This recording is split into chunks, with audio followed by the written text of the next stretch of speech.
Thanks a lot, Gus. Today in the Health Center, we're talking about nasal obstruction. Dr. Madan Kandula from Wheaton Franciscan Healthcare joins us with more.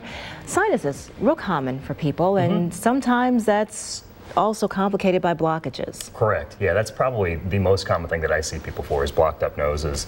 A lot of people who have blocked up noses, they think it's normal, and they just sort of go through life and suffer and breathe through their mouth, and it's uncomfortable. It can also lead to other problems as well. Now, what exactly is happening when you say you have a blocked passage? It could be something as simple as allergies, which can cause stuffiness, but usually if somebody's got a chronically blocked up nose, there's something structurally wrong on the inside of the nose that needs to be corrected in order to get the nose working properly. And we've got a graphic taking a diagram look at exactly what's going on in the nose. And this nose, and it's just a schematic, the yellow portion there is the septum, which divides the nose into two, and you can see that's pushed over towards the patient's left-hand side, and that's a very, very common problem, very easily correctable with a procedure to straighten that out. But that would be one of the most common reasons why somebody can't breathe through the nose, but just by looking at the nose, you wouldn't be able to see that. Now, is that what we call a deviated septum? Yep, that's a deviated septum. Now, what do you do in a case like this? In a case like that, it would require a simple surgery to straighten the septum out, and that usually takes about 20 minutes or so. It's usually under anesthesia,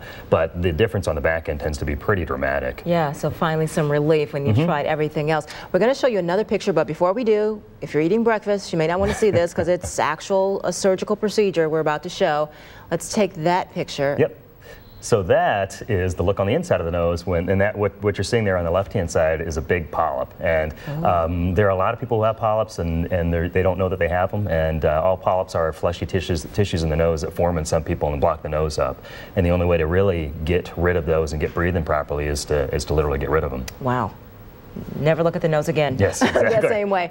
Do children and adults, do they have different occurrences of nasal blockages? Yeah, there's usually different reasons. In a child, the most common reason to have a blocked up nose are enlarged adenoids. Adenoids are like the tonsils that sit back behind the nose, and it's a very, very common problem in children when they're not breathing through the nose. And it causes trouble just as far as comfort goes, but a lot of kids who end up needing braces and things like that have that sort of problem because they can't breathe through their nose, and the mouth never forms properly. So how do you find out if you have a deviated septum, a blockage? The only way is to really get it checked out, and really the best way is to get it checked out by a doctor like myself, an ear, nose, and throat physician who can actually look in there and kind of knows what the normal scenario is and what abnormal is and what we can do about it. So when do I go from normal to abnormal?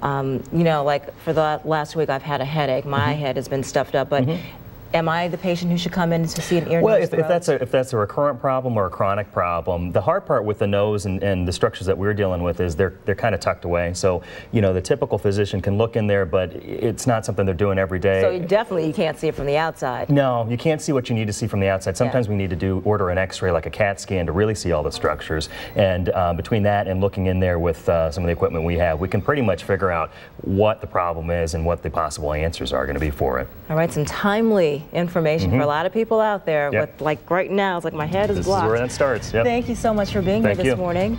Stay with us. We'll be back right after this.